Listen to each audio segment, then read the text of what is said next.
Good morning, everyone. Welcome to today's class. So, in today's class, we're going to continue with our art and culture. So, art and culture, we have seen in last class about some of the topics which may be prominently be asked in this upcoming prelims, and also we just saw with the some of the basics. So, it was like a current affairs class with some of the revision of the basics. So, in that way, we are going to continue with the same way today also. So, in the class, we will see some of the topics which we couldn't cover because of lack of time in last class. So அதில் வந்து current அஃபேர்ஸில் particularly culture டாபிக்ஸில் ஒரு சில topics பார்த்துட்டு after that we'll also see with some of the topics which may be asked in history. So history in பார்த்தோம்னா it is largely a static topic, but அது எப்படி current affairs aspectல படிக்கணும் அப்படின்னு பார்த்தோம்னா sometimes it may be we may be when it is about the modern history we may be seeing about the 50th year 100th year of some of the events, like இப்போ World War I end on 1918 2018ல we could have expected a question something related to World War I or அது சம்பந்தமாக அந்த நம்ம Khilafat issue non cooperation movement அந்த மாதிரி பார்ப்போம். So in similar way ancient and medieval பார்த்தோம்னா something which may be coming in news. So for example if you take our Hindu newspaper, அதில் Saturday ஆனால் ஒரு பேஜ் வரும், ஒரு சப்ளிமெண்ட்ரி வரும், அதில் சம் ஆஃப் தி ஆஸ்பெக்ட்ஸ் வந்து வரும் with respect to culture and history. So அதை பேஸ் பண்ணி தான் we have seen questions in previous years. For example 2019 டான்சன் பற்றி ஒரு கொஷின் வந்துருந்துச்சு, நோபடி எக்ஸ்பெக்டட் இட். பட் நம்ம பேப்பர் வந்ததுக்கப்புறம் I mean the question paper analyse பண்ணும்போது பார்த்தோம்னா it was in supplementary, I think Saturday ஒரு சண்டே. பட் ஒரு சப்ளிமெண்ட்ரியில் தான்சன் பற்றி ஒரு சின்ன ஆர்டிகல் வந்து வந்துருந்துச்சு. அதை பேஸ் பண்ணி 2019 கொஷின் பேப்பர் ப்ரிலிம்ஸ் கொஷின் பேப்பரில் there was a question.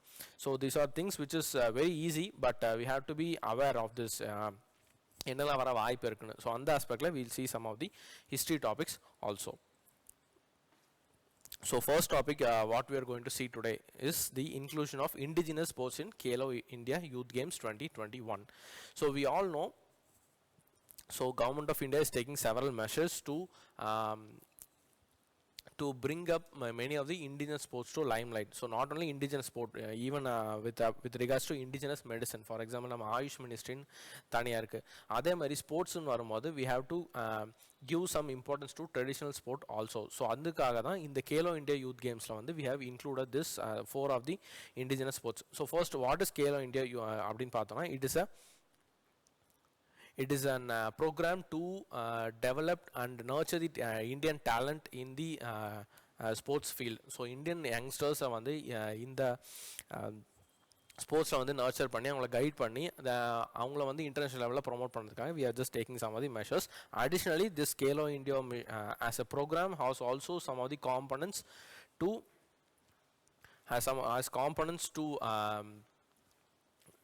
develop the sports infrastructure in India. So இது வந்து previous government இருக்கும்போது, that is when it was UPA government, they had 3 schemes like Rajiv Gandhi Khel Abhiyan and urban sports infrastructure development scheme and another one scheme. இது மூணுமே amalgamate பண்ணி தான் இப்போ வந்து Khelo India youth கேம்ஸ்னு சொல்லி கேலோ இந்தியா கேம்ஸ்னு சொல்லி we are just promoting it. Okay, that is the brief introduction. So what is the context now? So Sports Ministry has approved inclusion of 4 indigenous games to be a part of Khelo India Youth Games 2021. So 2021 Youth Games we will have this 4 sport. So என்னென்ன games அப்படின்னு பார்த்தா they are martial sports மாதிரி தான் அந்த 4 sports மாதிரி. The 3 are martial sports and one will be another sport. So one is Gatka, then Kalaripayattu, Thangta and Mallakamba. So those who have analyzed this previous year question paper, you may just know that Kalaripayattu பற்றி ஒரு question வந்து already வந்திருக்கு. It was very simple question. ஓகேங்களா? So இந்த மாதிரி தான் சில questions வந்து வரும். அண்ட் பர்டிகுலர்லி Thangta வந்து I think it has come as the match the following the Thangta with the state which it is associated with. So அந்த மாதிரி சில கொஷின் வந்து இருக்கு. And again Mallakamba, it has been prominently in news for past 1 years. வேற கான்டெக்ட்ல வந்து this Mallakamba sport has been appearing in the newspaper, so have an eye on it. ஓகேங்களா? So Khelo India Youth Games is a part of the revamped national program for development of sports Khelo India, which was approved by Union Cabinet in 2017. So this program has been in action since 2017. It has been introduced to revive sport culture in India at the grassroots level. So in the grassroots level இருக்க அந்த sport டேலண்ட்டை வந்து we have to revive it. So அதுக்காக தான் இந்த sports Khelo India program வந்து we are just promoting it by building a strong framework for all sports played in the country and establish India as a great sporting nation. So we, as you know, when it is about the international sports events like Olympic. So in Commonwealth we have fared a bit better, I would say, but not the best. In Olympic we haven't realized their potential. So அந்த மாதிரி சில international ஈவெண்ட்ஸில் நம்மளோட ஃபீட்டை வந்து rice பண்ணுறதுக்காக தான் இந்த மாதிரி சில இனிஷியேட்டிவ்ஸ் எல்லாம் government has taken. So we'll see something detail about the 4 indigenous games that has been included in this Kerala India Youth Games. So first is Kalaripayattu.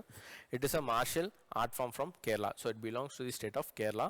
It has different techniques like Meipayattu, that means Mei means body. So it is physical body exercise. Vadipayattu, fighting with sticks. Valpayattu, which is using the swords, and Verum Kai Parayoga, that is bare hand exercise. So it is both it has some usage of some of the physical properties, and also it is also a non-property like a sport. So இதில் வந்து சில physical properties use பண்ணாமலே இருக்கும். There are 4 different types. Another focus of Kalaripayattu is specialization in indigenous medicinal practices. So it is not only a martial sport, இதில் வந்து சில medicinal practicesுமே இது கூட include ஆகி வரும். Kalari treatment, a system of medicine, is a part of the curriculum. So this is the brief lecture about the Kalaripayattu. So இது வரைக்கும் நமக்கு தெரிஞ்சிட்டா போதும். What is the sport about and to which state it belongs. Largely இது தெரிஞ்சாலே உங்களால அந்த கொஸ்டினை வந்து ஃபேஸ் பண்ணிட முடியும். If you take this previous year question, it was like something அதோட description மட்டும் தான் கேட்டிருந்தாங்க, not much in detail. So next is Mallakhamb. So it is a state sport of Madhya Pradesh. So again just focus on the state name. So அது வந்து நம்மளுக்கு வந்து முக்கியம்.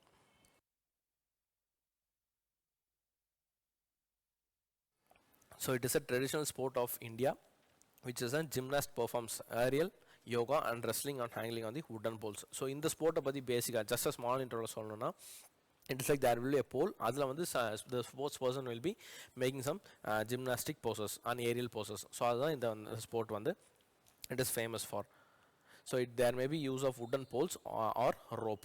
So there are various types of Mallakhamb, like Mallakhamb in cane, Niradhar, that is supportless, pole Mallakhamb, hanging Mallakhamb and rope Mallakhamb. So in the different support systems on this Mallakhamb can be performed. So the origin can be traced to 12th century, where it is mentioned in Manaslosas, a classic by Chalukya in 1135 AD. So it is not it is a very somewhat like ancient period in the sport we have been practicing.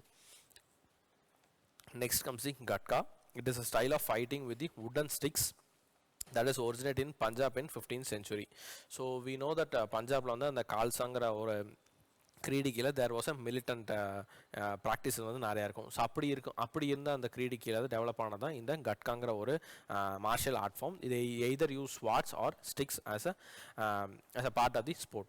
It is a stick fighting between 2 or more practitioners with wooden sticks called soti, which is intended to stimulate swords. So initially it was started with swords, but அது வந்து non-violent இருக்கணுங்கிறதுக்காக they were replacing it with sticks which will stimulate the sword like performance. So that is about the Gatka.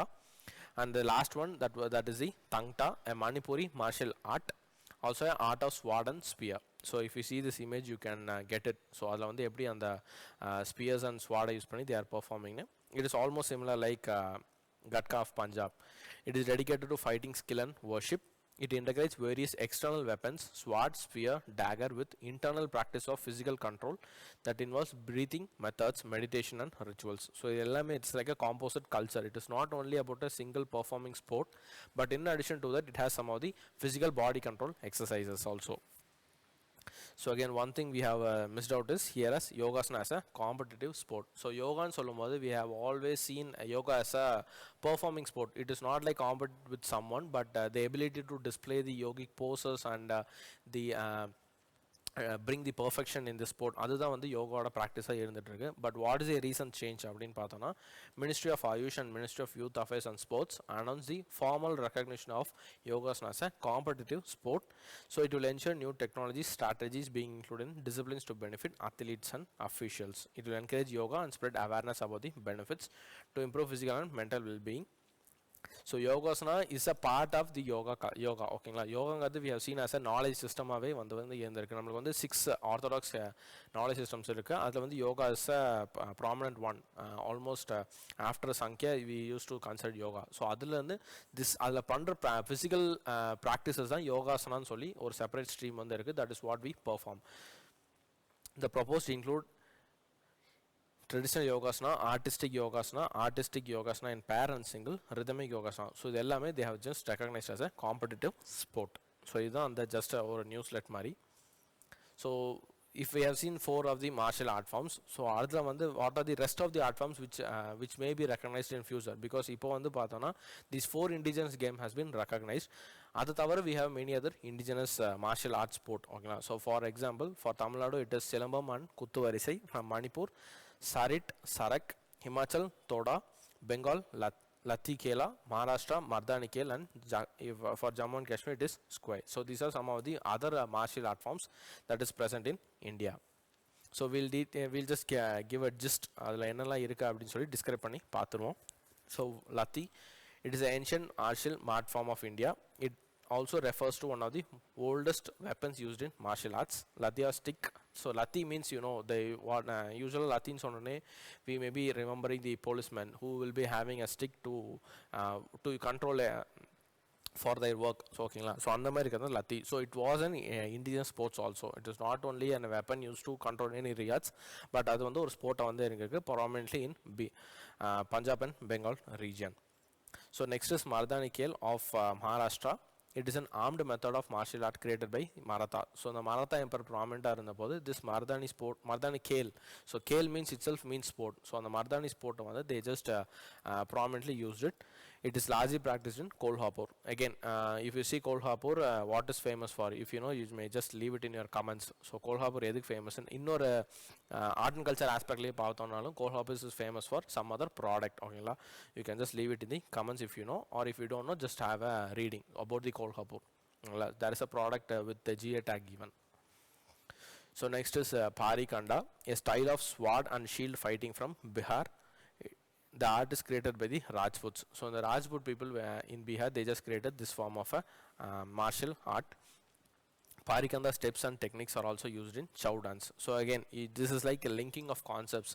So Chow dance it largely belongs to this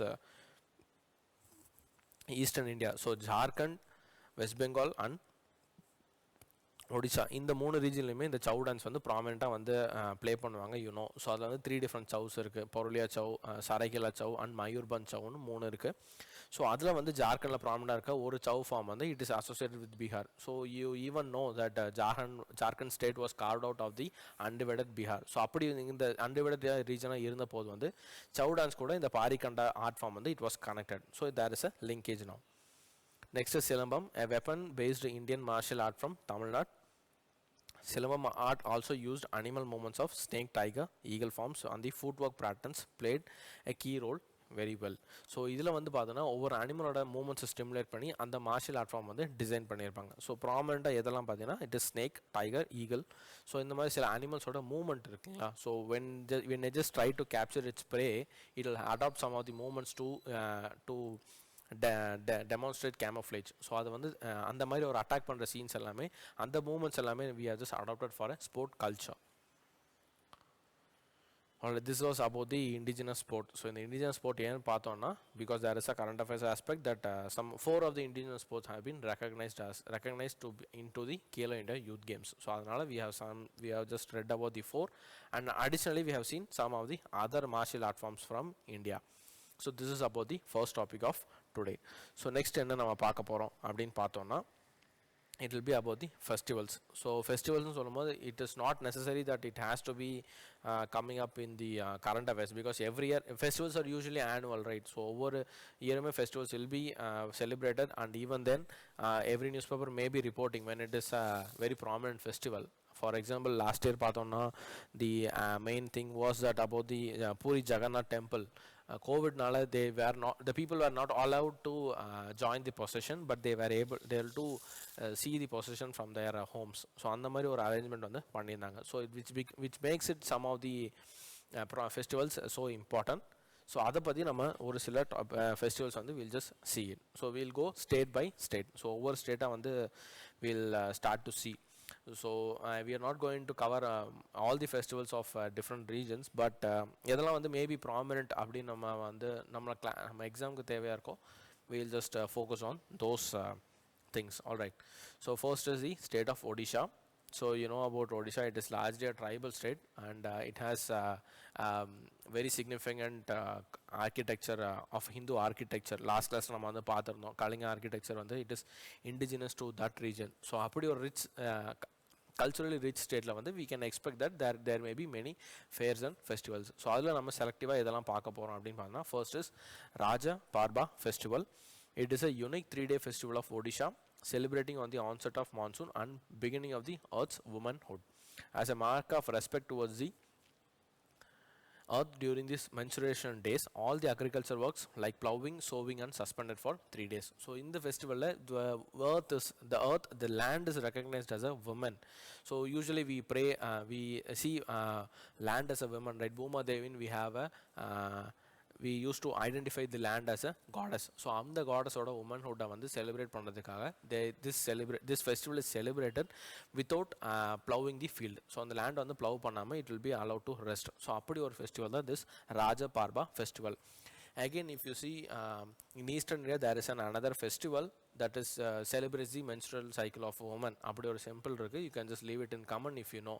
அதுவுமே I think it is a 3-day festival. I am not sure about the number of days, but there is a festivals associated with the womanhood. Okay, if you know, you just leave it in the comments. It is a very famous thing. Okay, I'll state the name. It is in Assam. You just leave the name of the temple and the name of the festival. So the second festival we're going to see in Odisha is the Naukai Juhar. It is an agricultural festival to welcome the new crop of the season. So on the first agricultural season oda first crop வந்து welcome பண்றதுக்காக ஒரு பண்றது தான் this Naukai Juhar.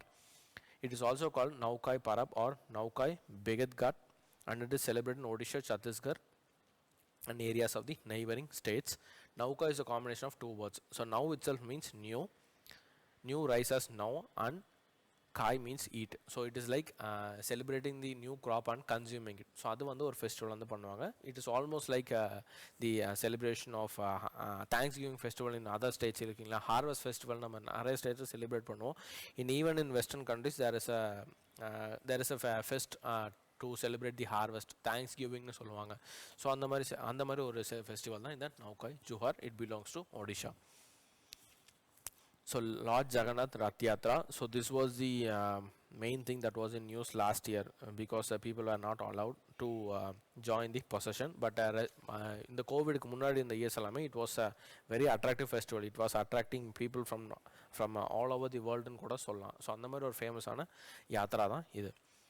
Rath Yatra marks the annual ceremonial procession of Lord Jagannath, his elder brother Balabhadra and younger sister Subhadra from their home temple to another temple located in what is believed to be as their and home. So it is from moving from one place to another. அதில் வந்து அந்த two male gods and one female goddesses are the main people. So like Lord Jagannath and his brother Lord Balbhadra and younger sister Subhadra. Jagannath temple was sculpted by Anantavarman Chadogada, a ruler of the Eastern Ganga dynasty of 11th century. So in the festival it has come to prominence since the 11th century.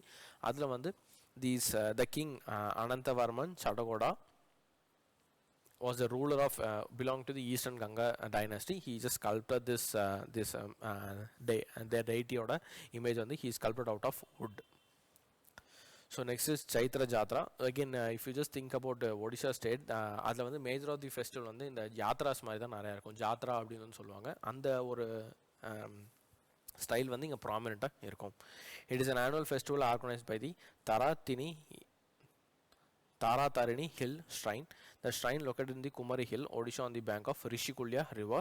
It is a major center of Shakti worship. So Shakti worship, I mean the goddess Shakti வந்து நிறைய place வந்து ப்ராமினெண்ட்டாக வந்து worship பண்ணுவாங்க. அதில் ஒரு side தான் this Chaitra Jatra. Again, the thing you need to note is the banks of Rishikulya river. So again, Rishikulya river is famous for one more thing. If you want a clue, I can give it as it is associated with an environmental conservation. If you know, you may just leave it in the comments. It is very important site when you just read about the conservation of a particular species. Okay, Rishikulya river, just read about it. If you know, you may just leave it in comments so that other people can read about it and know about it.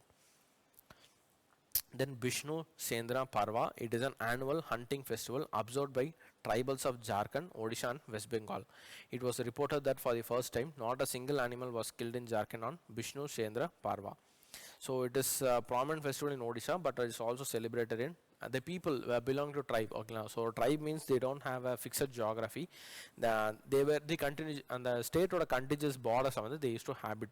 So அந்த மாதிரி இருக்குல்ல அந்த Jharkhand Odisha west பெங்காலோட junction பக்கத்தில் அந்த area சுற்றி இருக்க tribal celebrate பண்ணுறது தான் இந்த Vishnu சேந்திரா பார்பா. So next is the state of Kerala. So some of the prominent festivals. We'll be seeing it. So first is the Tirusur Puranam. It is one of the biggest temple festival of Kerala and has a tradition of more than 200 years. It is a post-harvest festival. So again, just focus. It is not about the harvest festival. Harvest festival, no, in the Kerala there is a different thing, but this festival is not associated with the harvest. It is celebrated in the Malayalam month of Medom in April and May in Thrissur. The event is started by Saktan Tampuran, a erstwhile ruler of Kochi. The festival related events take place at the Vadangkumantan temple of Thrissur. So in the Thrissur in the temple they used to celebrate this Thrissur Puranam.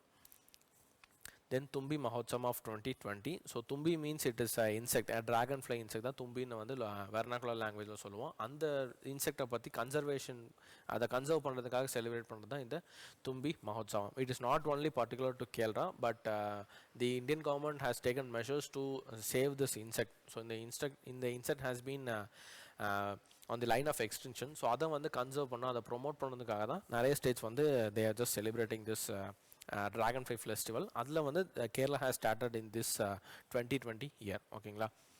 So it's the first ever state dragonfly festival in Kerala. Pantulu is the official mascot. So mascot means it is symbol. ஓகேங்களா. So அந்த ஒரு ஈவெண்ட்டுக்கு வந்து ஒரு symbol வந்து use பண்ணாங்க. For example for an Olympic event, for a commonwealth event ஸ்போர்ட்டுக்கு எல்லாமே அந்த மேஸ்காட்னு சொல்லி ஒன்று வந்து யூஸ் பண்ணுவாங்க. அந்த மாதிரி இந்த ஃபெஸ்டிவலுக்கு வந்து they have used this Pantulu as this mascot. It's a part of National Dragon Festival organized by World WWF India, Bombay Natural History Society and Indian Dragonfly Society in association with National Biodiversity Board, UNEP, UNDP and IUCN CEC. So this is an like it is almost like an international event that the Indian government has supported to conserve this dragonfly. Okay, so initially this entire dragonfly festival is started in 2018, but 2020 old Kerala it has been celebrated for the first time. So that makes the news event. Okay. So dragonfly festival started in 2018 to educate and inform public about the integral role of dragonflies and their lesser known siblings damsel flies play in our environment. So in the insect dragonfly it is an insect, so you may know what is the environmental significance. So it is a pollinator. Okay. So on the pollination it as many insects, this dragonfly also aids in pollination. So on the significance we have to conserve and protect this species. So adukkaga this dragonfly festival, National Dragonfly Festival is organized. So next is Malayalam New Year. The first day of Chingam month of Malayalam calendar is considered as the New Year day. So this is also known as the Pudu Varsham. So Pudu Varsham means New Year. It is a Malayalam New Year. So most of the states in India have their own regional calendars. Okay, so for example Bengal எடுத்தோம்னா அவங்களுக்கு ஒரு calendar இருக்கு, and Tamil Nadu, Kerala அந்த மாதிரி ஒவ்வொரு different regional people there is a different calendar. So adula vara New Year வந்து they used to celebrate it with vigor. Then comes Magaravilaka festival. It is largely associated with the Sabarimala temple, which was made controversial after the judgment. So you may expect. So இது வரைக்கும் அதை பற்றி பெருசா question வந்ததில்லை in prelims, but you may expect it any time. It is an annual festival held in the Magar Sankranti at Sabarimala temple in Kerala. The festival includes Thiruvabaranam, a sacred ornament of Lord Ayappan possession and congregation on this hill shrine of Sabrimala. So இதில் ஒரு முக்கியமான aspect என்னன்னா, this Lord ஐயப்பாவோட jewels எல்லாமே it will be taken from the royal treasures. அதை எடுத்துகிட்டு வந்து temple வந்து அந்த காடுக்கு வந்து they used to place it. So that is an event which is associated with this மகர விளக்கு festival. So next comes the Ambubachi Mela of Assam. It is an annual festival held in Kamakya temple atop Nilanchal hill of Guwahati, Assam on the bank of Brahmaputra river. Devi Kamakya is worshipped as the goddess of fertility. Kamakya temple is one of the 51 Shakti Peeths, important shrines of Hindu tradition of Shaktism that are spread across India, Bangladesh, Nepal, Pakistan, China and Sri Lanka. So the Shakti Peeths it is spread across all these countries. It is not only restricted to India, but there is a tradition of Shaktism is prominent within this subcontinent and even with the China. So நம்ம எப்படி God Shivan எடுத்துட்டோம்னா 12 ஜோதிர்லிங்காஸ் அப்படின்னு சொல்கிறோமோ அந்த மாதிரி it is when it is about the goddess Shakti, there are 51 Shakti Peeths. So next comes Gujarat, Ashadi Beach. It is associated with the beginning of rains in Kutch and Gujarat. The Kutch people celebrate this new year on Ashadi Beach. So இது வந்து இது second regional calendar. அதில் வந்து அந்த year beginningல they will be expecting this rains. So அதை வந்து they used to celebrate as Ashadi Beach. So some of the other festivals we are going to see. Okay, so first is Sankalp Parva. Ministry of Culture is celebrating Sankalp Parva from 28th June to 12th July 2020. It has been done, but it is a new event, I think. It is a new event celebrated by Ministry of Culture. So it is a secular festival. So what is this initiative about? It expects all its subordinate officers, academies, attached institutions, affiliated institutions to plant trees in its campus at the surrounding wherever it is possible. So 5 trees recommended are Bargad, Avla, Peepal, Ashok and Bill. So it is like a tree planting ceremony. That the Ministry of Culture has promoted. So it is restricted to the entire institution of the Ministry of Culture, like subordinate, attached directorates, affiliated institutions, attached institutions. Avanga ellame avanga campus and the most favorable areas they have to plant trees. That is about the Sankalp Parva. The event has been ended, but it was in use in the 2020 time period, which makes it within your jurisdiction to cover the current affairs. Okay. Then Dharma Chakra Day or the Ashad Purnima. The International Buddhist Confederation under the Ministry of Culture is celebrating Ashada Purnima on July 4th as Dharma Chakra Day. The day commemorates the first sermon to his 5 disciples in the Deer Path, Rishipadna and the present day Sarnath near Varanasi. So it is to celebrate the first sermon. Okay, the first sermon given by Lord Buddha after his enlightenment to his 5 disciples. It is celebrated by Buddhists as a day of Dharma Chakra Pravartana or turning the wheel of Dharma. This day is also observed as Guru Purnima by both Buddhists and Hindus as a day to mark the reverence to their gurus. So it is not only about Buddha. So as Buddha is supreme guru for the Buddhists, Hindus also celebrate this day as a Guru Purnima, so to pay reverence to their guru. So avங்களுக்கு வந்து இந்த reverence pay பண்ணதுக்காக this day is even celebrated by Hindus. All right. So then comes destination Northeast. Again with the name you can just guess it like it is an event to celebrate, promote and spread awareness about the Northeast region of India, of which the tourism potential is highly underutilized. So it is an annual festival organized by Ministry of Development of Northeast region. So again, just noted, it is not by Ministry of Tourism. Alright, just to give importance here, it is by Development of Northeast region. It is a separate ministry under the Union government. Objective is to take the Northeast region of India to other parts of the country and bringing them closer ties to order the strength of the national integration. So the theme is the emergent delightful destination. So it is an event to bring national integration. So on the people, there is a large gap between the mainland people, that is the west of Jalpaiguri and the east of Jalpaiguri region. So அங்க இருக்க 7 northeastern states and Indian peopleக்குமே there is very less linkages. So though culturally and geographically we have been a integral part for centuries, in the present day context பார்த்தோம்னா அந்த மெயின்லேண்டுக்கும் அந்த north ஸ்டேட்ஸ்க்குமே பார்த்தோம்னா there is a small communication gap. So அதை bridge பண்ணுறதுக்காக தான் this destination Northeast 2020 event was promoted by Ministry of Development of Northeast region. So this map suggests about some of the harvest festivals of India. So harvest festival, you know, so largely India has been an agricultural land mass. So on the land mass on the harvest வந்து celebrate பண்ணோம், அதுக்கு வந்து அந்த sun god க்கு வந்து thank பண்ணதுக்காக many regions வந்து different time periods வந்து they used to celebrate this harvest festival. So on the map we have just shown what are the different names they used to associate for this harvest festival. So we'll go from south.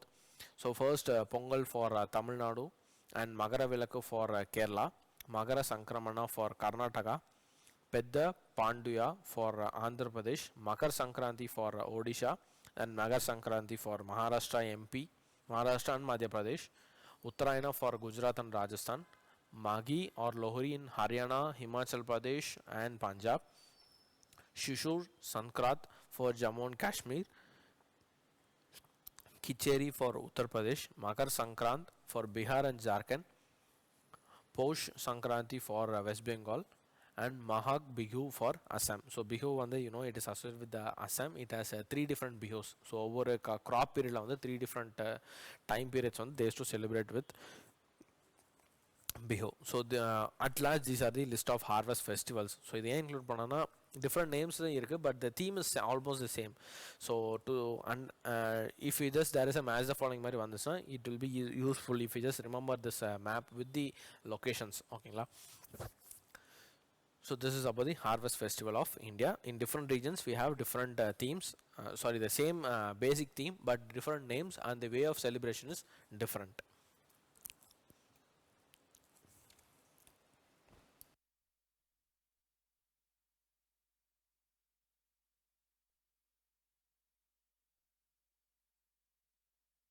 Since we have seen about the destination Northeast 2020 festival, sorry, an arrangement by the Ministry of Development of Northeast region. So we'll now see about some of the festivals of Northeast India. So so in rest of the India, if you just know some of the names of the festival, we can almost match it with the state or some of the themes. But when it is about some Northeast region, it is difficult to guess the names or their themes. So it is necessary that you read it and understand and try to remember, because idhula guess panna konja kashtam, because the names are not so familiar when it comes to the northeastern region.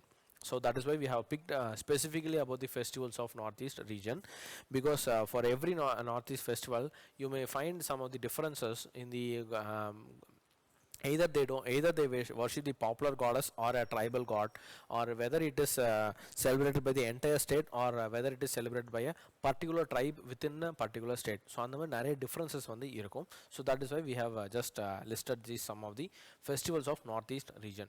So first is Saga Dawa.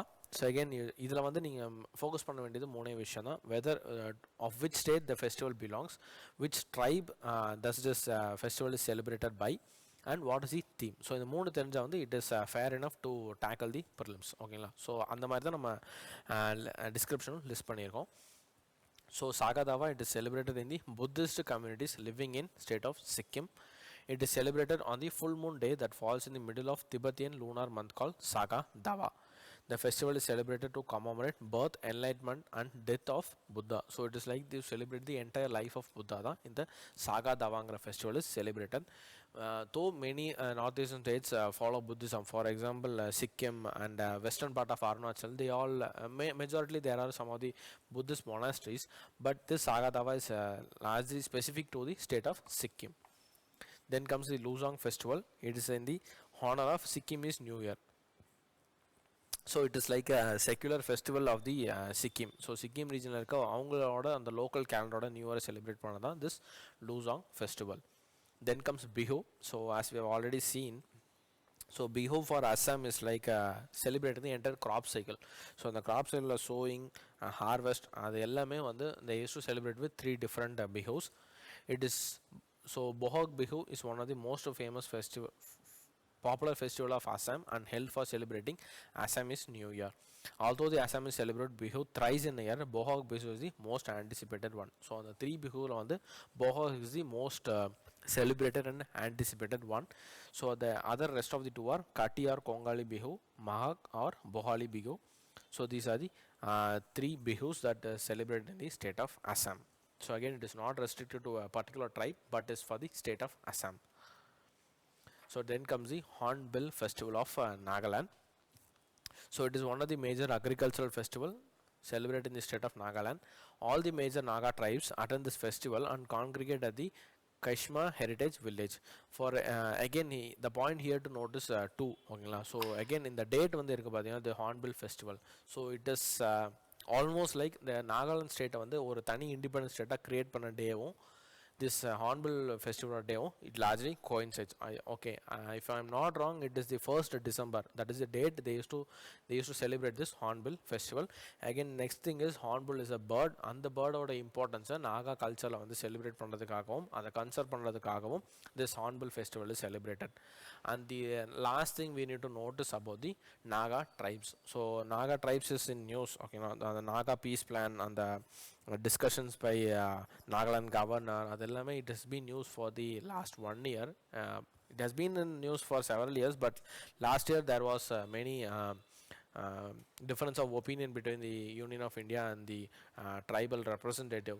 So that brings this issue to the limelight. Adula நம்ம என்ன prelims focused பார்க்கணும்னா, so Naga tribe சொல்றது வந்து it is not like the Naga tribe is a single tribe. ஓகேங்களா, so it is not like that. It is like an umbrella type system where Naga tribe குள்ளே there are many subdivisions. ஓகேங்களா, so அதில் வந்து some of the tribes have accepted the terms listed by the government of India, but some of the Naga tribes have not accepted this term. So other one the conflict this is also a thing. So it is not like one single people living under this Naga cloud, and the Naga tribes kulla there are many sub tribes. So appadi vandu that is like a large group of different people within this state. So next is Karchi Puja, a festival primarily originated in the state of Tripura. A festival is celebrated in the honor of Lord Shiva. So again, there is no tribe involved here, but it is largely celebrated by the entire people of Tripura. Then comes Chairaba festival, celebrated across the state of Manipur, as it is a new year according to the Manipuri tribes. So in the Manipuri tribes group of people avangaloda local calendar la vandu it is the Chairaba is the new year. The festival is also related to the domestic deity called Sanamahi, worshipped by the Manipuri people. Then comes Wangala festival. A dominant Garo tribe primarily celebrates Wangala in Meghalaya. This festival indicates the beginning of winter and it is celebrated as a nod to the post-harvest season. So in the Wangala, the thing you need to focus is about the tribes of Meghalaya. So Meghalaya eduthona there are three major tribes. So one it is the Garo tribe. So if you know the rest of the two tribes, you can just leave it in your comment section. So it is there is only three prominent tribes in the state of Meghalaya. Okay, so the names also carries the name of the hill ranges, that is of the Meghalaya. So Meghalaya the three hill ranges irukku, and the over hill ranges kume there is a particular tribe. So if you know, you may just leave it in the comment. And again, this Wangala festival again important thing is usage of the tribal musical instruments. Okay, so the tribal musical instruments usage inga romba adhigama irukum. Usually they carry a large drum to as a percussion instrument. Okay, so nama percussion instrument paathirukom, like it has two surfaces. When it is strike with a cord or a rod, it creates music. So that percussion instrument. Adhe mari or tribal percussion instrument will be used in this Wangala festival. Then comes the Kang Chingba, one of the biggest Hindu festivals in the state of Manipur. It is similar to Jagannath Puri Yatra and draws many attendees from the same. So நம்ம எப்படி ஒடிசால வந்து இந்த ஜெகநாத் யாத்ரா வந்து ஃபேமஸோ அந்த மாதிரி for the state of Manipur, this Kang Chingba is a famous jatra and attracts many people around the region. It is like a Hindu festival. again Ambubachi Mela, இது வந்து already we have discussed it. Again I think we no need to discuss, but the thing you need to focus is there is an alternative name or a most famous name for this Ambubachi Mela, as it is dubbed as the Mahakumbh of the East. So you know Mahakumbh, it is like it is the largest congregation of Hindus, okay la? So in different regions, Ujjain, Nashik, Prayagraj, and another one site la vandu this Hindu people will be congregating. I think it is another is Haridwar. I'm not sure about the fourth place, but on the for the 12-year cycle வந்து this அந்த நாலு பிளேஸ்லையுமே கும்ப மேளா வந்து நடந்துட்டு இருக்கும். Likewise for the people of Assam and at large for the people of Northeast, this Ambubachi Mela is like Mahakumbh of the East. Then comes the Sekraini festival in the month of February of the Angami type of Nagaland. So நம்ம ஏற்கனவே discuss பண்ண மாதிரி எப்படி வந்து Naga ட்ரைப்குள்ள sub types நிறைய இருக்குன்னு சொன்ன மாதிரி this Angami tribe is a sub tribe of the within the Naga cloud. So அவங்க செலிப்ரேட் பண்ணுற ஒரு ஃபெஸ்டிவல் தான் செக்ரேன்கி festival. Then comes the Majuli festival. It is one of the modern festivals held in the Majuli, that is in the state of Assam. So again Majuli எடுத்துறோம்னா there is specialized thing you need to unique thing you need to know about this Majuli festival. So current affairs la Majuli was in news, I think, because it was recognized as a district within the state of Assam. Okay, that is the one thing that I need to say. But other unique thing enna, not in current affairs but basic ave Majuli island patti unique I think enna solli you need to know. If you know, you just leave it in comment. All right, so Majuli it is an island, I can say, okay la? So state of Assam kulla Majuli is an island. So you need to be curious about how an island is present in this Assam state, because Assam is landlocked, right? You just read about over the Majuli island. If you know, you may just leave it in the comments. Again Majuli la vandu and the Assam oda classical dance bhavana or dance irukum. So not classical, it is a folk type of thing. Satriya is the classical dance, Bhavana is a folk dance of Assam. So அதோட ஒரிஜினேஷனுமே இந்த Majuli island கூட வந்து relate பண்ணுவாங்க, ஓகேங்களா? So just read and if you know about the unique thing of the Majuli island, you just leave it in the comment section. Lui Negai Ni festival. Almost all branches of the Naga tribe celebrate this festival. It is celebrated all over the Nagaland and in the some Naga inhabited parts of the Manipuri state too. The festival is celebrated after the end of the harvest season. So most of the tribes either they celebrate local deity, either they celebrate this harvest or the post harvest. Most in the moon themes this tribal festivals will be associated with.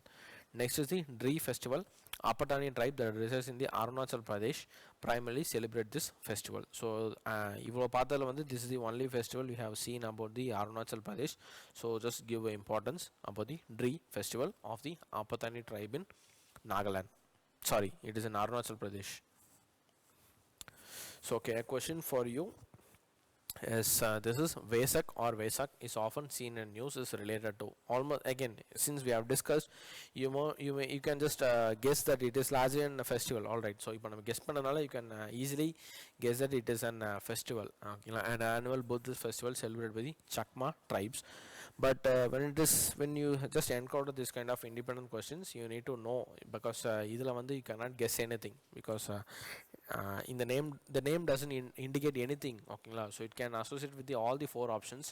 So in the மாதிரி சில questions you need to have a clear understanding, a clear memory, or at least a clear knowledge. So இந்த மூணுக்குள்ளேயுமே தான் இந்த question வந்து work out பண்ண முடியும், or else you need to skip this question, because இதில் guess பண்ணுறதுக்கு largely எந்த ஸ்கோப்பும் இல்லை. So again, as we have said, it is easy to guess. It is an annual Buddhist festival celebrated by the Chakma tribe. Okay, so again we'll read something about the Chakma tribe. Chakma people are the largest ethnic group in the Chittagong Hill Tracts region in southeastern Bangladesh and in Mizoram, India. So Bangladesh and Indian state of Mizoram region on the people, this Chakma people, it is recognized under the 6th schedule, that is the Chakma Autonomous District Council. Okay, so Mizoram is one of the 6th scheduled states. Adala and the Chakma people have an independent district council. Sorry, an autonomous district council. They are the second largest ethnic group with 50,000 Chakmas in Arunachal Pradesh. So our population pathina, it is not only restricted to the Mizoram region. So they have a significant population in Arunachal Pradesh also. most Chakma people are adherents of Theravada Buddhism. So இதில் வந்து ஒரு distinction வந்து இருக்கும். எப்படின்னா இந்த அருணாச்சல் பிரதேசில் இருக்க Chakma people will be following this Theravada Buddhism, whereas இந்த மிசோரம் பார்ட்டில் இருக்க அந்த people வந்து they largely belong to the Hindu religion. ஓகேங்களா. So even though they are belong to the single tribe, அந்த ஜியோகிராஃபிக் டிஸ்டன்ஸ் வந்து they have made it to follow different religions. ஓகேங்களா. So the Arunachal பிரதேசில் இருக்க people வந்து they follow this Theravada Buddhism, and மிசோரமில் இருக்க அந்த Chakma people they used to follow some of the Hindu traditions.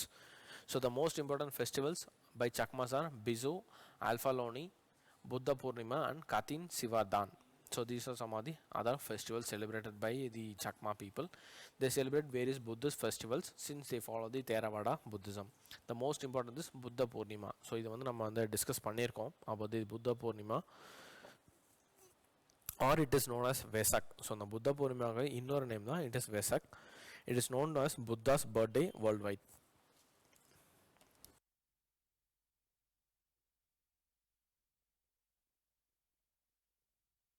So this is the anniversary of three important events in Buddha's life: his birth, attainment of enlightenment, and death. So on the almost entire life cycle of Buddha வந்து they used to celebrate in this event Vesak. It is observed on the full moon day of month of Vaishaka. This is usually in the May month. So this is about the Chakma people. So Chakma people was out of our discussion, but it was important to read about it. Okay, and their festival also.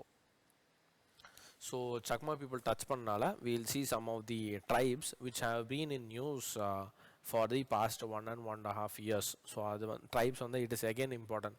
2019 question paper the question was about the PVTs, particularly vulnerable tribal groups. அதில் வந்து எந்த ஒரு particular tribe name கேட்கல, but one of the option was about their numbers. So either it is 75 or 95. Okay, so அந்த மாதிரி சில questions வரும். So we need to focus on this some of the tribes also. So again, if you see இதில் வந்து நம்ம focus எங்கே இருக்கும்னா, so name of the tribe, the region or the state they are associated with, and some of the unique things about their tribe. Okay, so these things, இந்த மூணு things தெரிஞ்சா வந்து it is enough for our prelims. All right. So Katkari tribe, they are primarily located in Maharashtra and some parts of Gujarat. So Gujarat, Maharashtra region வந்து we can find this Katkari people. They are one of the 75 PVTG groups as classified by the Ministry of Home Affairs. So two things you need to remember here. The number is 75. So total PVTG oda numbers வந்து it is 75. Again in the PVTG list வந்து it is not with the Ministry of Tribal Affairs. ஓகேங்களா. Just give attention, this PVTG list is under the classification by Ministry of Home Affairs and not with the Ministry of Tribal Affairs. This is an again important thing you need to know. A group of tribal youths from the Katkari community has come together to market Giloy through Pradhan Mantri Vandan Yojana run by TriFed. So and the context in so why this Katkari tribe is in news அப்படினு பார்த்தனா, the tribal youth has come to market Giloy. So the Giloy என்னன்னு பார்த்தனா, it is a herb used for treatment of viral fever, malaria as well as diabetes. The herb has a huge demand in the pharmaceutical companies. So this is a herb that is grown in the region where the Katkari tribes live. So on the herb on they have started marketing it so that they can get a large remuneration. Again, why this herb or specific species, I mean the அந்த மாதிரி speeches ஏன் முக்கியம் அப்படின்னு பார்த்தோம்னா, when you just again read the 2019 question paper, because 2019 was like a major shift in the type of question paper of the prelims.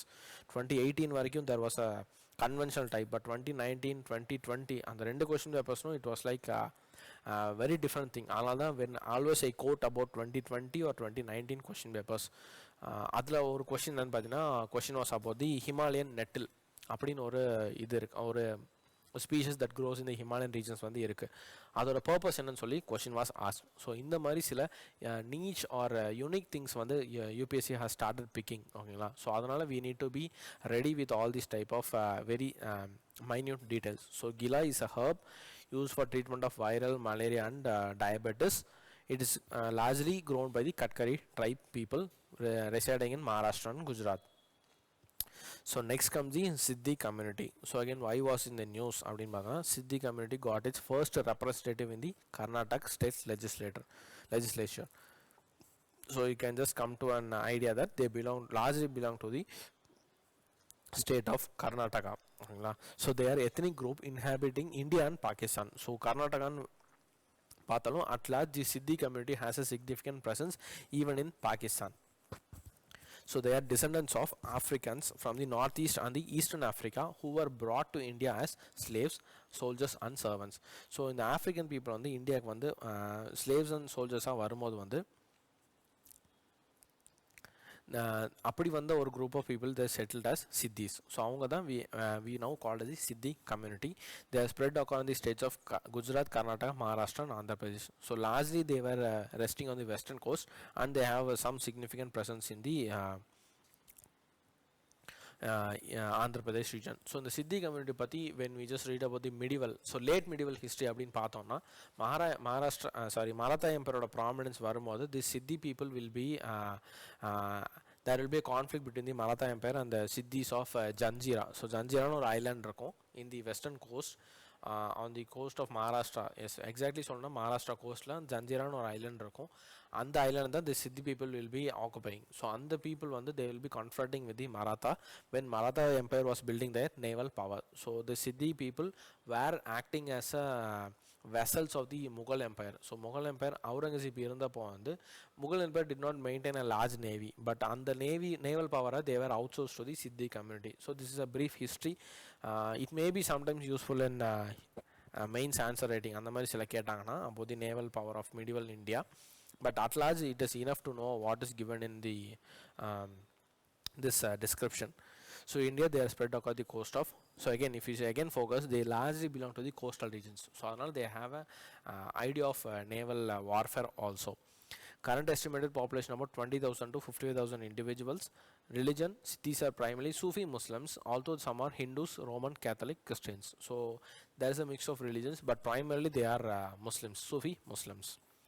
Next comes the Greater Andamanese tribes. They are one of the 5 PVTGs of Andaman's archipelago. Others are Jarawas, Onges, Shompen and Sentinelese. Then comes Tharu tribe.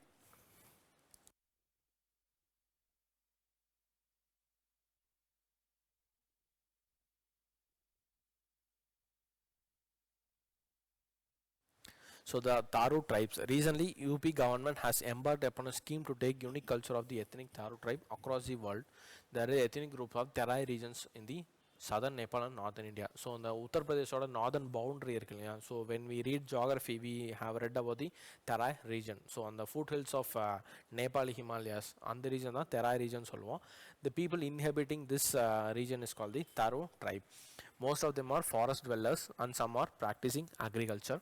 They mostly live in Uttarakhand, Uttar Pradesh and Bihar. So on the entire northern belt, so Uttarakhand, Uttar Pradesh, Bihar, and the middle Himalayas, they used to, foothills of middle Himalaya region, they used to occupy.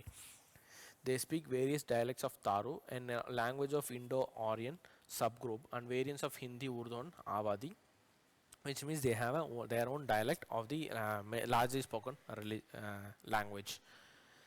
In central Nepal, they speak a variant of Bhojpuri, which is, while in eastern Nepal they speak variant of Maithili. So Maithili largely belongs to the state of Bihar. Bhojpuri also belong to Bihar. So on the rendu region vara language or dialect they used to speak as their language. Tharu worship Lord Shiva as Mahadev and call their supreme being Narayan, who believe in the provider of sunshine, rain and harvest. The Tharu tribe celebrate Barna festival during the month of Shravan every year. During the festival, they remain indoors so that the plants are not trampled. So the festival shows their love for nature, commitment towards conservation of forests. Tharu women also have some strong property rights. So we can see that this Tharu tribe as socially it is an egalitarian type because they give equal property rights to women also. Then comes the Bonda tribe, one of the significantly large tribe, or significantly oldest tribe in India, we can say. It belongs to PVTG, living in settlement comprising small hutments in the hills of Malkangiri district of Odisha. So in the Bonda tribe, in the Malkangiri hills apati pathona, there is a huge history. In the recent history after independence, because in the region there was a proposal to bring some of the industries that may destroy the Malkangiri hills. So there was a conflict between these tribal people and the government. So apdi or incident if you have time you can just read about it. It was something interesting. So the Bondas follow the matriarchal society. They still continue to speak their own language, Remo. As per census 2011, there are about only 12,000 Bondas left. So this is large. This group is largely facing extinction. They are the one of the most isolated tribe. Okay, so they worship this Malkangiri as their god. Okay, the name of the hill and the and the god or நேமுமே ஈக்குவலாக தான் சேமாக தான் இருக்கும். That is largely and this group is largely going to face their extinction. Only 12,000 bondas left. Next comes the Maldari tribe. It is being reported that Project Lion has proposed relocation of the Maldari settlements from within the Gir conservation areas. So three things we can just simply understand from this one single statement.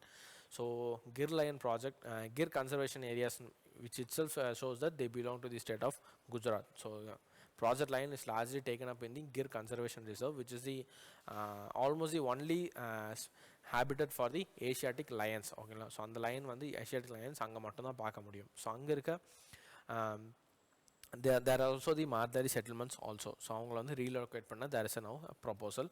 Maldari tribe is a tribe of herdsmen in Gujarat. They live in settlement called Ness and make their living by selling milk from their water buffaloes. So they term this water buffaloes. அதில் இருக்க milk வந்து they used to sell to for their make their living. Maldari have lived in Gir National Park in the Bunny Grasslands Reserve area for thousands of years. So on the Bunny Grass and the Gir National Park உள்ள இருக்க அந்த Bunny Grassland Reserve area they used to live. So ஏன் grassland live பண்ணாங்கன்னா, so it is like a pasture. So they tame wild buffaloes. அந்த wild buffaloesக்கு தேவையான pastures எல்லாமே அந்த Bunny Grasslands தான் it will be available. So they used to live in that area. Next comes the Mia community.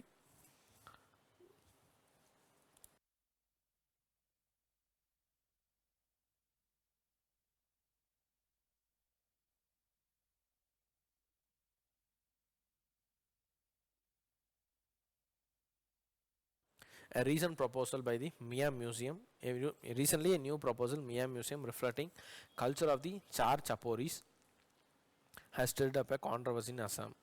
Mia community comprises descendant of Muslim migrants from East Bengal, now Bangladesh to Assam. So in the partition Kappuram and again the Bangladesh Liberation War நடக்கும்போது there was a large Muslim exodus from the Bangladesh region into Assam. So அப்படி settle ஆனதான் they are called as the Mia communities. So they largely live in this Char Chaporis, or they are the riverine islands of the Brahmaputra and are primarily inhabited by the Muslims of Bengali origin. The Char is a floating island while Chaporis are low-lying flood-prone riverbanks. So Char it is island, Chaporis they are the flood plains. So அங்கேயுமே flood வரும், but they largely inhabit this Char riverine island. So next comes Sentinelese and the Andamanis. Archaeological Survey of India has warned that a threat to two endangered groups from the commercial activity. Sentinelese and Greater Andamanis both are the among the 5 PVTGs of Andaman and Nicobar Islands. Others are Onge, Jaravash and Shompen. So the Shompen live in this Great Nicobar region. Okay, so they are Austro-Mongoloid tribe. Okay, Sentinelese with the population about 50 to 100 live in North Sentinel Island, and their contact with the outside world is almost nil. So in the Sentinelese tribe, but you may have seen if you have watched the news in the year 2018, because a person tried to enter this Sentinelese North Sentinel Island who was killed by these tribe people. So they are largely isolated group in the world for almost about 50,000 years. So they don't wish to have contact with the modern humans. So they are largely isolated, and the government has adopted a eyes on and hands off. So they will be monitored, but we won't make any attempts to bring a physical contact, because it can lead to their extinction because of some of the diseases which we may carry that may harm them. So அந்த மாதிரி ஒரு threat இருக்கனால we have adopted a eyes on and hands off approach. But even then, within their habitat, we are witnessing a strong decline in their number of people living as a sentinel tribes. Okay, so at the point of 1970s, on the time period there were about tens and thousands, but இப்போ பார்த்தீங்கன்னா the numbers have reduced almost less than 500. So there is a large threat about their extinction of the entire group of people. Unlike other PVTGs in Andaman, the Greater Andaman is in contact with the general population. But other people like Onges, Jarawa, Shompen, Greater Andaman எல்லாமே they share their habitat with the modern humans, so there is no large conflict, but sometimes we are encroaching upon their territory, but the amount of hostility between the other tribes and the modern humans is very less when compared to the sentinelist people and the modern humans. Next is Malayali tribes. Giant rock bee honey, a unique variant of honey sourced from the Malayali tribes, was added to the tribe India collection. A group of people in the eastern Ghats of North Tamil Nadu. So Malayalins on you need not narrow down to the Kerala, but they just largely live in the eastern Ghats in North Tamil Nadu. So on the Sherwara and Javadi hills, அந்த மாதிரி இருக்க அந்த hills எல்லாம் அந்த hills எல்லாமே இருக்கிறது தான் this Malayali tribes. The tribes are usually live usually hill farmers and cultivate different types of millet. So they just cultivate this coarse cereals. So on the sorghum, jowar, ragi, and the millets they used to cultivate. Malayalis originally belonged to the Vellala caste of cultivators and emerged as a sacred city of Kanchi to the hills about 10 generation age when Mohammedan rule was dominant in southern India.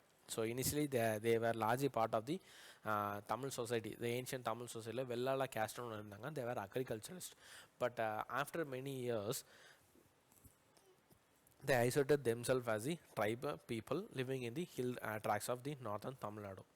So next comes Chakmas and Hajongs. So Chakmas pati we have just now seen in question about the Vesak question pati naam paathom. Ministry of Doner, that is development of northeast region, has directed Arunachal Pradesh government to include these communities in COVID-19 relief program. So they were isolated tribes. So tribe and பார்க்கும்போது they largely isolated. So government programs எல்லாமே அவங்கள reach பண்ணுறது வந்து ரொம்ப ரொம்ப ஒரு டிஃபிகல்ட்டியாக தான் இருக்கும், because we have to make the people understand about the benefits to get their consensus and make them cooperate. So அப்போ தான் ஒரு ப்ரோக்ராம் வந்து சக்சீட் ஆகும்.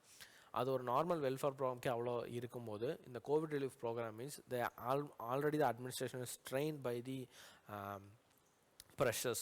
So அதுலேயுமே we have to bring all the people under our protective shield. So அதில் வந்து some people are missing out. So the Ministry of Donor has asked the Arunachal government to include these tribes in this relief program. Chakmas and Hajongs are ethnic people who lived in Chittagong hill tracts, most of which located in Bangladesh. They are primarily Buddhist, while Hajongs are Hindus. They are found in the northeast India, West Bengal, Bangladesh and Myanmar. Then comes the Mankira tribe.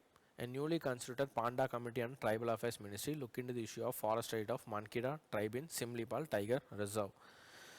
So Simlipal Tiger Reserve, an important site for tiger conservation, located in state of Odisha. Okay, so this is an important tiger reserve you need to know. So context enna, a Panda Committee under the Tribal Affairs Ministry. So again this name of the committee becomes significant. Just ஒரு statement Panda Committee is associated with and கொடுத்து ஒரு question கேட்கலாம். So just try to remember this.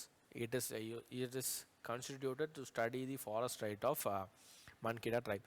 So forest right எது கீழ வருதுன்னா, it is the scheduled tribes and other traditional forest dwellers, recognition of Forest Right Act 2006, or shortly we call as Forest Rights Act 2006, which recognize the traditional rights of the tribal people and other forest dwellers who have been living in these years for generations. So அதை வந்து recognise பண்ணுறது தான் இந்த right. But there are many conflicts about ascertaining their rights. So அவங்களோட ஹேபிட்டேட்டை prove பண்ணுறதுக்கு வந்து நிறைய கான்ஃப்ளிக்ஸ் வந்து இருந்துகிட்டே இருக்குது, not only for Mankidia, for many of the tribes. So அப்படி இருக்க ஒரு மேஜர் கான்ஃப்ளிக்டை ரிசால்வ் பண்ணுறதுக்காக தான் this Panda committee has been constituted. So Mankidia is one of the 13 PVTGs of Odisha. They critically depend on making rope with Siala fiber that is richly available in the Simlipal Tiger Reserve. So this is the larger context. So okay, so we are now moving towards the last topic within the culture. So we have some topics in the history aspect.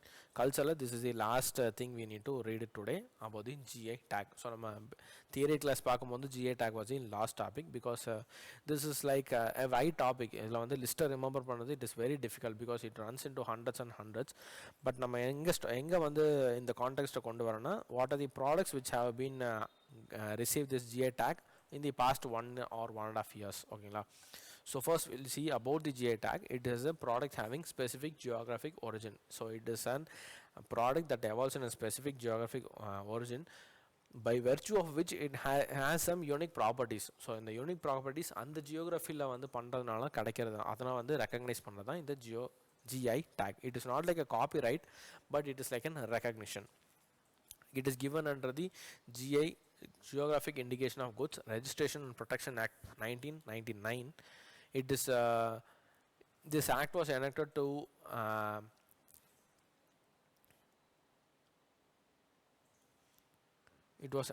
this act was enacted to formulate the provisions of the TRIPS agreement. So TRIPS agreement is an agreement under the WTO regime. Adla vandu there is a condition to recognize this kind of geographic indications. So other recognize panna Indian government has promulgated this act. So this is called as the it is like satisfying some of the international requirements. It is given by Controller General of Patents, Designs and Trademarks, who is the Registrar of General Geographic Indications. So this Office of Controller General of Patents, Designs and Trademarks. So this office gives recognition to patents, designs and trademarks. The same office gives recognition to this geographic indication tags, but there is a difference between this patent and GI tags. So patent sonna no other person can copy its creation, but GI tag sollumbodhu any person within this location can create this product, and if this product satisfies such kind of qualities, he can use this the same name. Okay, a GI tag is valid for a decade. So again the difference is patents in one month, it is usually given for 2 decades, that is 20 years, after which it can it can be renewed for additional improvements. But GI tag it is valid only for a decade, which can be renewed for another 10 years. So some of the products which have received the GI tag in recent years அப்படினு பார்த்தோம்னா, first is the Kashmiri saffron. As the name suggests, it belongs to the Jammu and Kashmir. So இது வந்து நம்ம theory class நடக்கும்போதே I think we have discussed this as a just a sentence, because அன்னைக்கு வந்து அது வந்து அன்னைக்கு தான் அதை ரெக்கக்னைஸ் பண்ணியிருந்தாங்க நம்ம தியரி கிளாஸ் பார்க்கும்போது. So it is like an continuation of reading it. So it is cultivated in the Keravas of the Jammu and Kashmir. So again, Keravas na enna அப்படினு பார்த்தோம்னா, when you just have read about the geography NCERT படிக்கும்போது there is a sentence about Kerava formation. So it is a type of silt deposited by the it is a coarse silt deposited by the rivers that is flowing in this Jammu and Kashmir region. ஓகேங்களா? So அதில் அந்த சில்கில் develop grow ஆகிற crop தான் இந்த Kashmiri saffron. It is the only saffron in the world grown at altitude of 1600 to 1800 meters. So high ஆல்டிடியூடில் வேறு crop ஆகிற ஒரே சாஃப்ரான் வந்து is this Kashmiri saffron. In ancient Sanskrit literature the saffron is referred to as பஹு கம். So some of the unique characteristics அப்படின்னா, long and thicker stigmas, natural deep red color, high aroma, bitter flavor, chemical free processing, so which makes it is a largely an organic product, high quantity of crocin, a coloring strength, saffronal for flavor and picrocrocin for bitterness. So these are some of the unique properties. So what are the 3 types? So in the Kashmiri saffron we can see 3 types. So first is Gucci, then Lacha and Mongra saffron. So in the saffron production world number 1 irukadhu vandu it is Iran. India follows as the second. So this is an additional aspect. So India is not the largest producer, but this Kashmiri saffron has a worldwide appeal. Okay, so other GI products from Kashmir அப்படினா, Kashmiri Pashmina. It is a type of wool which is obtained from the Pashmina goats reared by the tribal people in the Kashmir. It is like a very fine wool. அது வந்து handலே spun பண்ணி this shawls will be made. Then Kashmiri Zozani craft, Kani shawl, Kashmiri paper mash, Kashmiri walnut carving. So on the walnut wood they used to carve things. Then Katamban and Kashmiri hand knotted carpet. So next product on the Chakhau, a black rice of Manipur. It is a centered glutinous rice. So gluten is a component that is largely present in this fine cereals like wheat and rice, and the gluten content that may be allergic to some people. It is a centered glutinous rice which has been in cultivation for the Manipuri over centuries. It is characterized by the special aroma. So this rice carries some kind of a special aroma within itself. It has been used by the traditional medicinal practitioners as a part of traditional medicine. So it is not only a crop that people consume, but it is also a part of the traditional medicine. The rice takes its long cooking time 40 to 45 minutes due to the presence of fiber bran layer and high crude fiber content. Then Gorakhpur terracotta of Uttar Pradesh. It is a centuries old traditional art form where the potters make various animal figures like horses, elephants, camel, goat, ox, etc. with hand applied ornamentation. So terracotta it is an clay made up of clay and burnt அதை வந்து அப்புறம் வந்து burn பண்ணுவாங்க to set it. So this terracotta has been in Indian tradition since the days of Indus Valley civilization. And the mother goddess statue வந்து நீங்க recall பண்ணலாம் when we read about this Indus Valley civilization. அப்பொழுதுமே we have been excelling in this terracotta art form. The entire work is done by the bare hands, and artisans use natural colors which stays for the fast and long time. There are more than 1,000 variants of terracotta work designed by local craftsmen. Then comes Sorkhai Kovar painting of Jharkhand. So இதில் வந்து யூஸ்வலாக again I repeat இதில் வந்து நீங்கள் ஞாபகம் வச்சுக்கிறது 3 தான். The product, the region it is associated with and the some of the unique things. It is a traditional and ritualistic mural art. So mural art னு சொல்லும்போது it is a painting practiced by local tribal women in the area of Hazaribagh district of Jharkhand. It is done during the local harvest and marriage season using local naturally available soils of different colors. And next is sorry, there is a alignment mistake. So this is another topic, Telia Rumal of Telangana. It is an intricate handwork with cotton loom displaying variety of designs and motifs of 3 particular colors, red, black and white. So almost it's like an embroidery type art form in the cloth. Arambavur wood carvings of Tamil Nadu. So on the wood எப்படி நம்ம வந்து Kashmiri walnut carving பார்த்தோமோ இங்க வந்து Arambavur is this is the name of the region. They are made of artisans of Perambalur. Wooden logsல வந்து of lingam, mango and Indian ash tree அந்த மாதிரி சில unique ட்ரீஸோட wood எடுத்து they used to carve it as many statues or toys அந்த மாதிரி சில நிறைய வந்து ப்ராடக்ட்ஸ் வந்து மேக் பண்ணுவாங்க. These crafts follow the iconography prescribed in the Shilpa Shastra. The temple cards are modely used of Illupai. They are handmade with artisans using traditional instruments. No machine is used for different stages of carving. From sizing, chiseling and carving the patterns and details, the wood supplies come from Pachamala hills along Tirchi Perambalur boundary and Tirchi Kumbakonam zone. Then comes Tanjavur Netti works or pith works. So this is largely used in the Brahadishwara temple, garlands, idols of Hindu deities, door hangings and decorative items. Netti works are produced in Tanjavur, Kumbakonam and Pudukottai. The pithwork models are delicate to handle and usually preserved in glass boxes. It resembles the ivory and marble handcrafts in looks. So ஒரு ivory idol எப்படி வந்து shiny and glossy-ஆ இருக்குமோ அதை வந்து copy பண்ண model மாதிரி தான் this Netti works or pithworks will be looking like. Then comes Kovalpatti Kadala Mittai of Tamil Nadu. It is a candy of jaggery and groundnut.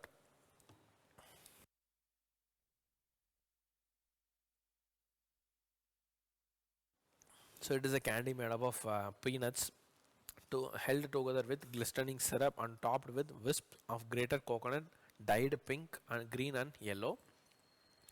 It is made up of all natural ingredients such as traditional and special vellam, that is jaggery and groundnuts. Water from river Tamarabarani is used in production, which enhances the taste naturally. So on the jaggery and groundnut taandi, the water of Tamarabarani river also gives some unique taste for this candy. So this is about some of the recent products which have received the GA tag. So it is not exhaustive, but just read about some of the other products also, some of the unique things which may have got this GA tag for the past 2.5 years, because அதை வந்து current affairsல இருந்து மட்டும் தான் எடுக்கணும்னு there is no restriction. They can pick any of the product which has received the GA tag. Okay, so you just try to go through the list of the list of the products which have received the GA tag. So this is what we have up to this the current culture part of the art and culture. So if there is some other topics which we need to cover, we'll deal it in the next upcoming classes. But up to இப்போ வரைக்கும் பார்த்தோம்னா we have seen what may be a prospective question in the prelims about the culture aspect. Next we'll see some topics of the current affairs from history. So history ஏற்கனவே சொன்ன மாதிரி அது when it is reflected in some news, it comes to prominence. அது வரைக்கும் this all everything remains static, because that means you need to read everything in history. So அப்படி தான் வந்து history வந்து படிக்க முடியும் for with respect to ancient and modern. But we'll try to see what may be the prospective questions that may come from history. So before that, we'll take a small break of 5 minutes and we'll return. Okay.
Yes, welcome back after the break. So as we have already said, now we'll move on to the history current affairs.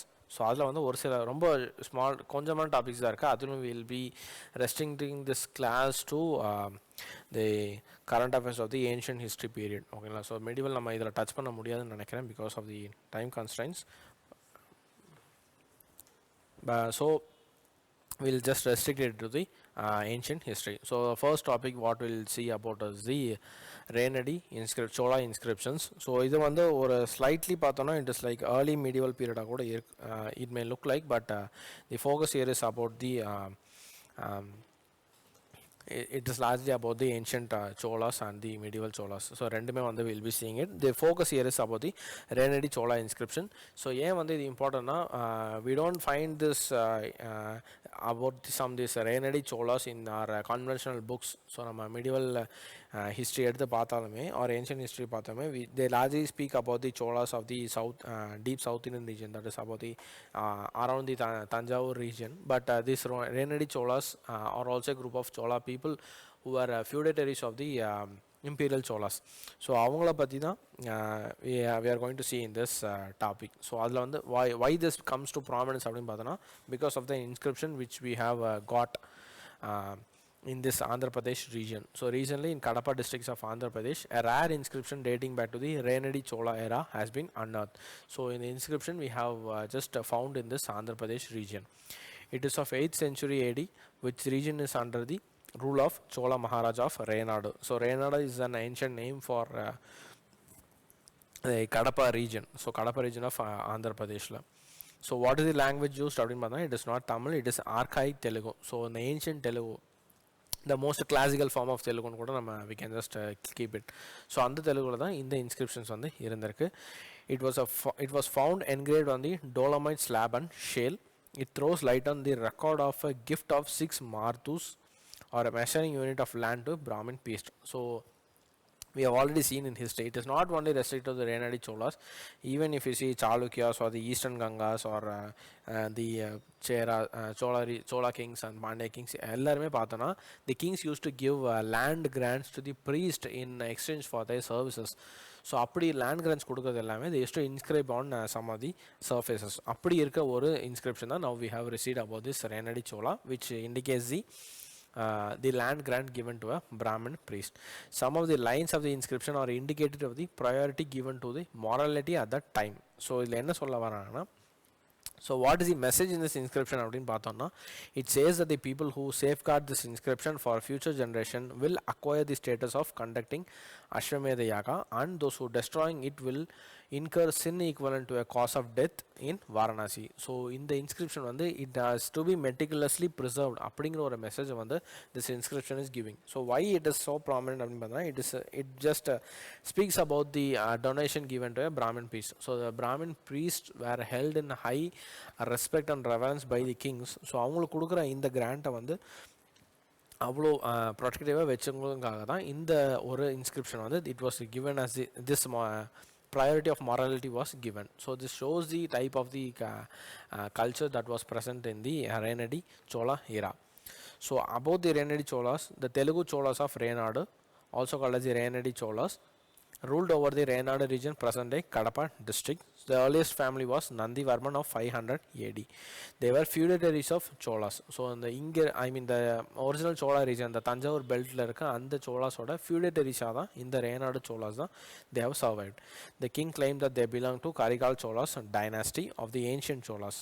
So the person who built this dam in Trichy, they are said to be the first kingdom to use Telugu in administration and inscription instead of Sanskrit. So in the vernacular language, the language used by the regional people was used by the Rainadi Cholas as their official language in administration and inscriptions.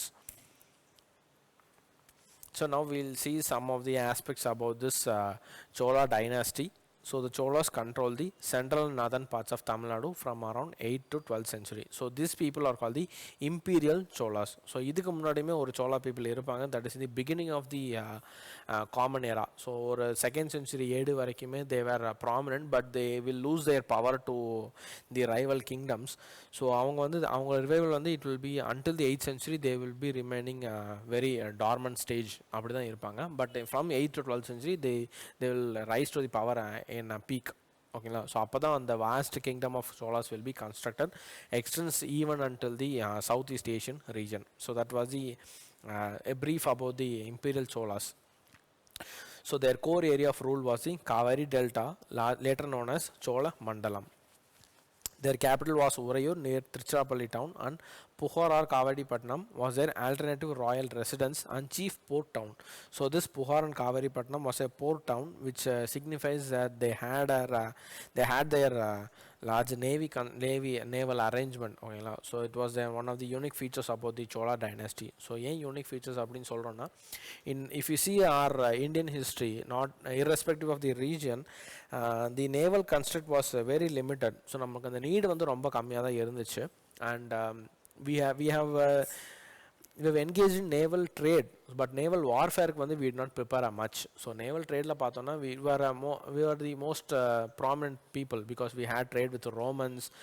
Chinese people used to use our ports as a interlinking port with the Romans. So அப்படி வந்து we had many ports for trade. But when we see about the naval warfare, it is very limited kingdoms which had an efficient navy.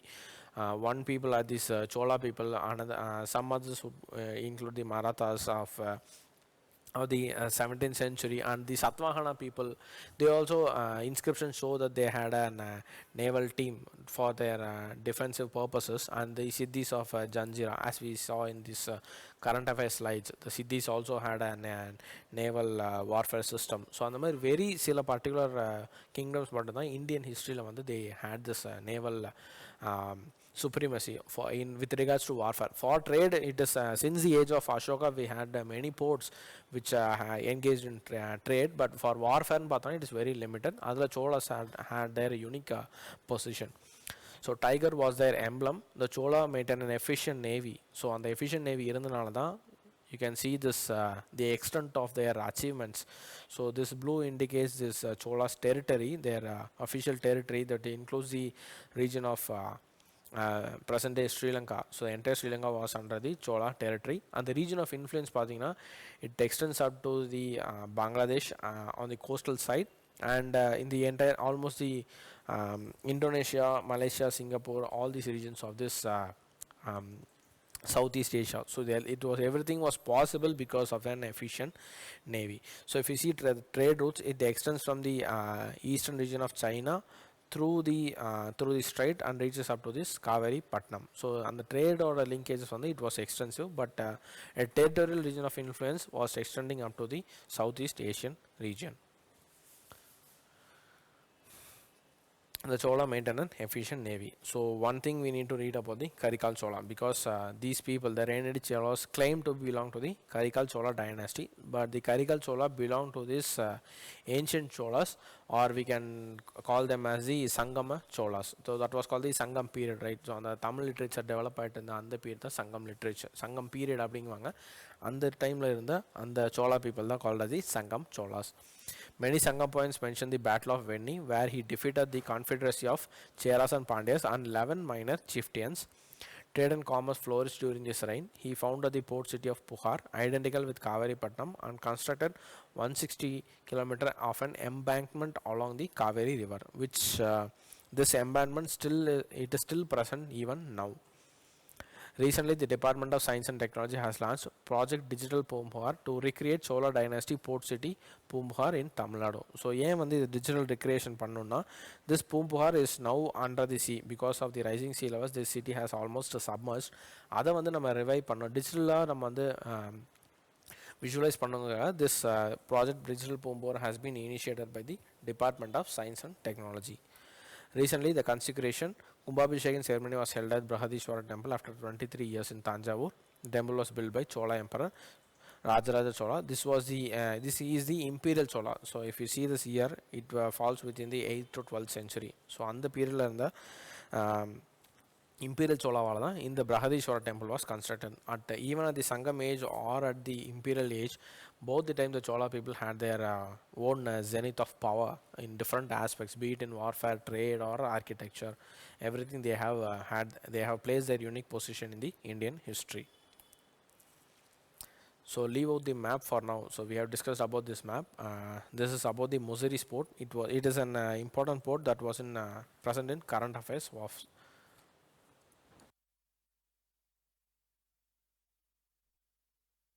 So it was an ancient seaport in the Malabar coast of Kerala. So again, if you locate, it could be somewhere here. It is almost near Kochi. Served on as the oldest, one of the world's greatest trading center in the east. So நம்ம ஏற்கனவே பார்த்தோம் the Indian coast was largely used for the trade with connecting west and the east. So இந்த சைனாலேருந்து irrespective of the Silk Road, that was largely a land route. In the maritime route use பண்ணா this Indian ports has to be used, be it here இங்கே மச்சலிப்பட்டினம் இருந்துச்சு, or ancient name was called Motupalli, then the Pohar or Kaveri Pompatnam, or இங்கே இருக்கிற அந்த Muziris, Sopara, Baruj, Lothal. So Lothal only belong even to the Indus Valley civilization. So on the time period, this Indian ports were largely used. Adula on the most important one, the Padana, it is the Muziris. As per historical records, the port was used for trade of goods ranging from spices to precious stones with Greeks, Romans, and rest of the world during 3rd century BC to 4th century AD. So it was almost like 300, almost for 800 years, this port was a very active port for trade. The port also has its name mentioned in Sangam literature and also designated as the place where the Christianity entered India. So this was the port where Saint Thomas will be reaching India in the 1st century AD. So you may think Christianity was bought by the Europeans during the modern age, but it was not so. Even before the advent of Europeans, Saint Thomas will be arriving in the coast of Kerala in the 1st century AD. So he reached this region through the this Muziris port. It is believed to be reached through this Muziri port. Besides all this, the Muziri region is well known for its warmth and hospitality towards people of all cultures and religion. With the passage of time, the port lost its glory and identity. The remains of the port are being conserved and preserved through one of the India's largest conservation projects, the Muziris Heritage Project. So now what is being done அப்படின்னு பார்த்தோம்னா, this government is making efforts to conserve this heritage site. So the Muziris Heritage Project is aimed at conservation and development of this ancient port town. So other important port town we need to see. So Muziris பார்த்துருக்கோம். So அதனால வேற என்னெல்லாம் port cities இருந்துச்சு அப்படின்னு வந்து we need to see. This thing can be useful even for your mains, because the ancient trade and naval history பற்றி வந்து கேட்க வாய்ப்பு இருக்கு in your GS paper 1. So the first is Pumbuhar port, which we have read even in the reading about the Chola period, also called as the Puhar. It is below to the port town of Chola Empire, located in the current Nagapattinam districts of Tamil Nadu, which is deltaic region of river Kaveri. The ancient port cities, also named Kavaripattam in historic document, was nearly situated in the mouth of river Kaveri. Details about the port have been found in several historic documents, including Periplus of Erythraean Sea. So this is an ancient literature by the Greece scholars. So in the Muziris port patime, the Pliny the Elder also written about this Muziris port, and the this Periplus of Erythraean Sea, adala there is a mention about this Pumbuhar port, which shows that the ancient Romans and Greek had a linkages with these ancient forts. According to historians, the port witnessed the Indian merchants trading their commodities, mostly spices, with the other Asian countries as well as Arabs. Then comes Arikamedu, it is in present day Puducherry, was an important ancient port city. It also finds mention in the Periplus of Erythraean Sea and Tamil poems of Sangam period. So almost in the ancient ports ellame we can find mentions in Roman and Greek ancient literature, because these were the people who were engaged with the ancient ports of India. Archimedes is believed to be an active trading port in the region with the Roman Empire as early as 2nd century BC. Excavations reveal traces of Roman Aretine ware, pottery, beads, intaligos, lamps, glass, and coins at the sides. So these are the things which we may have traded with the Romans, and the coins were the medium of exchange. Then comes Bharuch of Gujarat. It is also known as Barigaza and Bharuch. Bharuch has established trade relations with Arabs, Greeks and Romans, Africans, Chinese and Egyptians. It was ruled by numerous powerful empires such as Gupta dynasty, Rajputs and Mughals. So on the region, if we Gujarat, it has been a part of all these empires. So in ancient period, it was under the Gupta dynasty. And then comes the Rajputs and the Mughal when they consolidated their empire across India under the reign of Aurangzeb. We can see that the Bharuch was under their control. Then comes Calicut. It is in present day Kerala, known as Kozhikode, was one of the busiest ports and trading centers of extreme southern region of the continent. Located in the coast of Arabian Sea, this west coast port is an important trading port, especially for spices including pepper, cloves and cinnamon. So in the spices எல்லாமே யாருக்கு ரொம்ப அதிகமாக தேவைப்படுச்சுன்னா the Romans. So the Romans used to buy these spices from the India, particularly from the Kerala region, and sell it to the Europeans and make large money.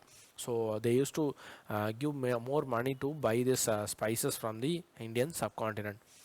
The history of the port city goes back to 1100 AD and began to grow notable under the regime of Chera regime. However, the port city became one of the most important seaports in India after the arrival of Portuguese. So on the Portuguese வந்ததுக்கப்புறம் they were also largely engaged with the maritime trade. So அதனால Calicut port they used to have as their factory in that port. The landing of the Portuguese sailor and crew opened the routes for never-ending relations between the east and the west. So in the 1498 Vasco da Gama landed here, and then you know about the rest of the history, how it grew. It was like initially it was a trade relation, then it turned out as an imperial relation between the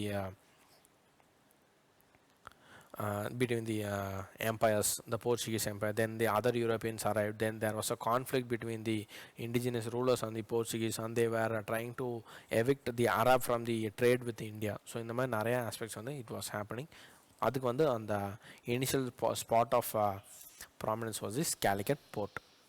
Then comes Toothukudi, and major port even in the present day usage.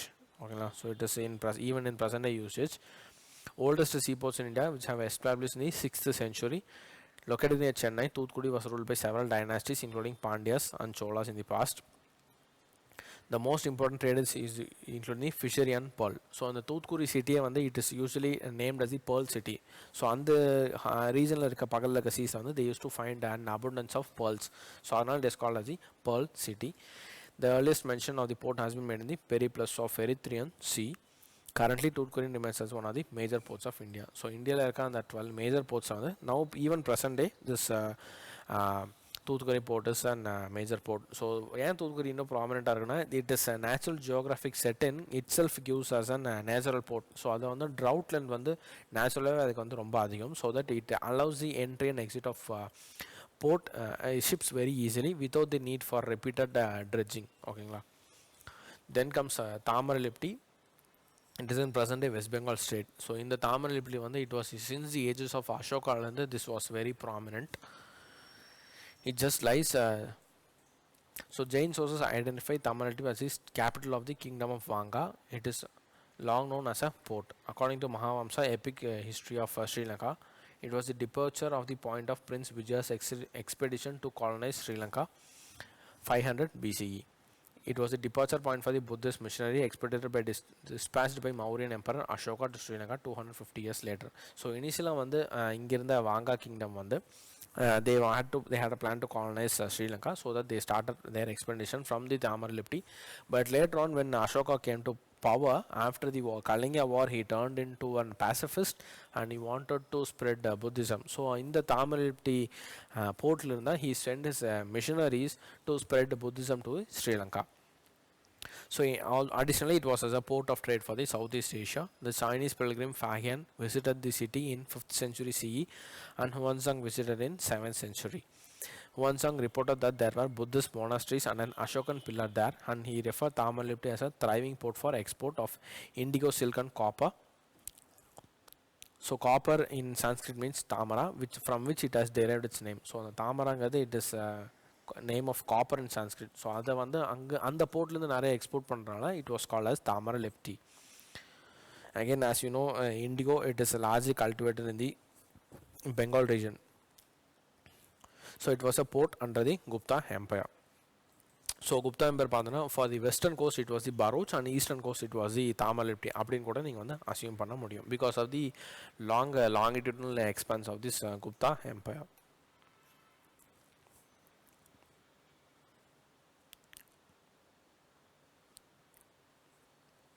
So this was about the some of the aspects which we had to discuss about the history, current affairs. Almost ancient வந்து இது வரைக்கும் தான் மோஸ்ட்டாக இருக்கும் because rest of the things will be largely related with the Indus Valley civilization, which we have discussed a lot even in the class ஆகட்டும் or in the physical class ஆகட்டும். We have discussed a lot about this Indus Valley civilization and other empires. So that is not focus of the class today, but we have just focused on some of the topics which we may not find in the conventional books. That was the aspect that which we were planning to do. My ancient last Monday class le sollirupom, which some of the topics which we may not find it in the conventional books. Adha நம்ம வந்து இப்போ வந்து focus பண்ணியிருக்கோம். So in the next class when we have planned to deal about medieval history. So adula irukka some of the unconventional topics patti we will be discussing it. So with this we'll end our class for today. So this is the topics, you just try to revise and relate it with your basics. So that is how your preparation goes. So thanks for watching a class today and we'll meet up in the next class.